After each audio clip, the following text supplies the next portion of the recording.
जब L Niño 1877 में आया तो लाखों लोग भूख से मर गए और अब 2026 में वो फिर लौट रहा है, जिसकी झलक अभी से दिखने लगी है। इंसानों ने अल्लाह का मिजान तोड़ दिया है और अब उसी के बनाए हुए हीट वेव के ट्रैप में खुद ही फंस चुके हैं। आज से लगभग 150 साल पहले, जब इंसान टेक्नोलॉजी नहीं बल्कि आसमान पर निर्भर था, एक ऐसी ताकत जागी जो दिखाई नहीं देती थी। न कोई तूफान, न कोई भूकंप, लेकिन फिर भी उसने इंसानियत को हिला दिया। उसका नाम था एल नीनियो। 1876 से 1878 के बीच भारत की धरती पर कुछ ऐसा हुआ जिसे इतिहास आज भी ग्रेट फैमाइन के नाम से याद करता है। ये कोई आम सूखा नहीं था, ये वो सन्नाटा था जिसमें बारिश ने आना ही छोड़ दिया था। मॉनसून जो हर साल जीवन लाता था, इस बार लगभग फेल हो गया। खेत जो हरियाली से भरे रहते थे, इस बार राख जैसे सूखे पड़े थे। नदियां जो बहती थीं, अब सिर्फ पत्थरों की लकीर बन चुकी थीं। और फिर धीरे धीरे शुरू हुई भूख की मौत। इतिहास के पन्नों में कुछ आंकड़े लिखे होते हैं, लेकिन उन आंकड़ों के पीछे कितनी चीखें दबी होती हैं, ये कोई नहीं देखता। भारत में करीब 55 लाख से 1 करोड़ लोग भूख से मर गए। कुछ इतिहासकार कहते हैं ये संख्या 1 करोड़ से भी ज्यादा हो सकती है। सोचो, हर 10 में से 1 इंसान न बीमारी न युद्ध, सिर्फ 1 रोटी के बिना मर रहा था। एल नीनियो सिर्फ शुरुआत थी, लेकिन असली तबाही इंसानी फैसलों ने बढ़ाई। 2 से 3 साल तक आसमान ने पानी देना बंद कर दिया। पूरे डेक्कन प्लेटो में धरती फट गई। हर दरार एक भूखे इंसान की कहानी थी। जब खेत सूखते हैं तो सिर्फ फसल नहीं मरती, उम्मीद भी मर जाती है। अनाज खत्म, भंडार खाली, और लोग बस इंतजार करते रहे। नीतियों की बेरहमी, लेकिन सबसे बड़ा दर्द ये था, जब लोग भूखे मर रहे थे तब भी अनाज भारत से बाहर भेजा जा रहा था। राहत बहुत कम, मदद लगभग नहीं। इतिहास का यह हिस्सा आज भी इंसानियत पर सवाल उठाता है। जब शरीर कमजोर होता है तो मौत जल्दी रास्ता ढूंढ लेती है। कॉलेरा, मलेरिया, लाखों लोग जो भूख से बचे थे बीमारी से हार गए। लेकिन ये सिर्फ भारत की कहानी नहीं थी। चाइना में 1 करोड़ से ज्यादा लोग मरे। अफ्रीका, ब्राजील, हर जगह भूख इंसान को निगल रही थी। ये एक ऐसा वक्त था जब पूरी दुनिया एक साथ रो रही थी। एक समंदर हजारों किलोमीटर दूर बस थोड़ा सा गर्म हुआ और उसने करोड़ों लोगों की किस्मत बदल दी।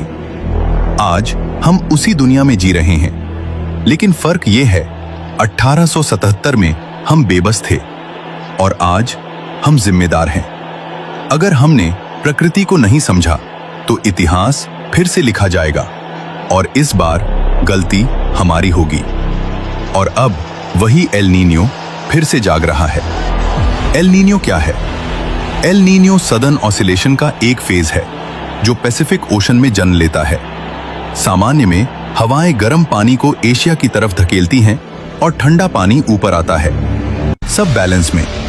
लेकिन एल नीनियो में हवाएं कमजोर, गर्म पानी लौट आता है और समंदर असामान्य रूप से गर्म हो जाता है।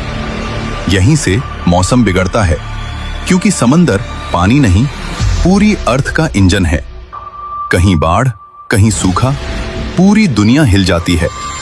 भारत में इसका मतलब कमजोर मॉनसून, कम बारिश, सूखा, और फिर खेत सूखते हैं, फसलें मरती हैं, असर हर घर तक पहुंचता है। एल नीनियो मौसम नहीं, एक चेतावनी है कि एक समंदर करोड़ों जिंदगियां बदल सकता है। अल्लाह कहता है सूरह अर-रहमान में, उसने आसमान को ऊंचा उठाया और मिजान कायम किया ताकि तुम इस संतुलन को न तोड़ो। मिजान क्या है?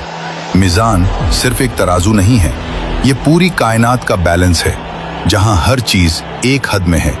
सूरज एक दूरी पर, पानी एक मात्रा में, हवा एक संतुलन में, सब कुछ परफेक्टली ट्यून्ड है। लेकिन इंसान जिसे इस मिजान को संभालना था, वही इसे तोड़ने लगा। पेड़ काट दिए, नदियां गंदी कर दी, हवा जहर बना दी, और फिर हम पूछते हैं गर्मी क्यों बढ़ रही है, बारिश क्यों बदल रही है? कुरान की चेतावनी अल्लाह पहले ही बता चुका है। सूरह अर-रूम में जमीन और समंदर में फसाद फैल गया, इंसानों के अपने हाथों की वजह से। सोचो, जब मिजान टूटता है तो सिर्फ मौसम नहीं बदलता, जिंदगी बदल जाती है। सूखा आता है, बाढ़ आती है, गर्मी बढ़ती है और इंसान खुद अपनी बनाई हुई दुनिया में फंस जाता है। मिजान अल्लाह की बनाई हुई सबसे बड़ी नेमत है और अगर ये टूट गया तो याद रखना, कोई टेक्नोलॉजी, कोई ताकत हमें नहीं बचा पाएगी। सवाल ये नहीं है कि मिजान टूट रहा है या नहीं, सवाल ये है कि हम उसे बचाने के लिए क्या कर रहे हैं। वो लौट रहा है जिसने 1877 में इतिहास बदल दिया था। वो पैटर्न फिर से बन रहा है। एल नीनियो सदर्न ऑसिलेशन फिर सक्रिय हो रहा है। समंदर असामान्य रूप से गर्म हो रहा है, हवाएं कमजोर पड़ रही हैं और इसका मतलब है बारिश का संतुलन टूटने वाला है। अभी इसी वक्त दिल्ली 42 से 45 डिग्री सेल्सियस, कोलकाता 38 से 41 डिग्री सेल्सियस, मुंबई 34 से 36 डिग्री सेल्सियस, लेकिन नमी के साथ शरीर को 45 डिग्री सेल्सियस जैसा महसूस होता है। बेंगलुरु 33 से 36 डिग्री सेल्सियस। ये सिर्फ तापमान नहीं है, ये चेतावनी है। 2015 भारत झुलस गया था। 2500 प्लस मौतें। 2016 फलोडी में तापमान 51 डिग्री सेल्सियस तक पहुंच गया। 2024 रिकॉर्ड टूट गए। कई शहरों में 47 से 50 डिग्री सेल्सियस हर साल। गर्मी सिर्फ बढ़ नहीं रही, खतरनाक होती जा रही है। और अब 2026, अगर एल नीनियो मजबूत हुआ तो भारत का मॉनसून कमजोर पड़ सकता है। बारिश देर से आएगी, कम आएगी या गलत जगह आएगी और इसका मतलब है खेत सूखेंगे, पानी कम होगा, हीट वेव लंबी चलेगी। और जब गर्मी प्लस सूखा एक साथ आते हैं तो इतिहास खुद को दोहराने लगता है। धान, गेहूं, सब कुछ बारिश पर निर्भर है। अगर बारिश नहीं आई तो सिर्फ फसल नहीं मरेगी, रसोई भी खाली होगी, महंगाई बढ़ेगी, गरीब और गरीब होगा और कहीं फिर वही भूख लौट सकती है। लेकिन क्या सिर्फ एल नीनियो दोषी है? नहीं, हम भी जिम्मेदार हैं। पेड़ काट दिए हर जगह कंक्रीट, जमीन ने सांस लेना छोड़ दिया। शहर अब ठंडे नहीं होते, शहर गर्मी को कैद कर लेते हैं। इसे कहते हैं अर्बन हीट आइलैंड, जहां रात में भी गर्मी कम नहीं होती। एल नीनो एक प्राकृतिक चक्र है, लेकिन क्लाइमेट चेंज उसे और खतरनाक बना रहा है। ज्यादा गर्म समंदर, ज्यादा एक्सट्रीम मौसम और इसका असर सीधे हम पर।